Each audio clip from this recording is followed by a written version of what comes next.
బాలింతరాలను ఎక్కడైనా AC room లో పెడతారా? బాలింతరాలు ఏసీ రూమ్ లో ఉండే రిఫ్రిజిరేటర్ లో ఎప్పుడైనా తింటారా? బాలింతరాలకు ఆ రకమైన మందులు ఇచ్చేవారు మన పూర్వీకులు ఏం చేసేవారు? బాలింతరాలకు ఎటువంటి ఆహారాన్ని ఇస్తే ఎటువంటి బిడ్డలు కన్నారు? ఇవాళ ఏ తల్లి కూడా పాలివ్వలేనటువంటి స్థితిలో ఉండే మాతృత్వాన్ని కోల్పోయే దారుణమైన విషయం వచ్చేసింది. తల్లి బిడ్డను ఎప్పుడు హత్తుకుని ఉండేది. వాళ్ళు ఏది తీసుకురాట్లా, నర్సులు తీసుకుని ఉయ్యాల్లో బారేస్తున్నారు. ఆ తర్వాత తల్లి ఒక ట్రాలీలో వేసుకుని తిప్పుతుంది. వాడిని ఎత్తుకుంటే కదా ఎప్పుడన్నా జోలపాట పాడితే కదా.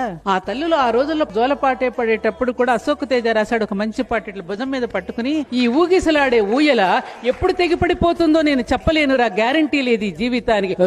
హాయి జీవితంలో హాయి అనేది హుళక్కిరా నాయన, చిన్న నాయన ఇప్పటి నుంచే తెలుసుకోరా అని చిన్నప్పుడే చెబుతోంది తల్లి. ఎందుకంటే తల్లి మొదటి గురువు కదా.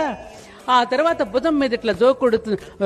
హాయి జీవితంలో హాయి అనేది లేదురా, రాబోయే కష్టాలను తట్టుకోవడానికి ఇప్పటి పెళ్ళి ఉన్నది. పెళ్ళి ఉన్నది వాళ్ళ తెలిసిన వాళ్ళు మరిపేడలో మా చుట్టాలది ఉన్నది కానీ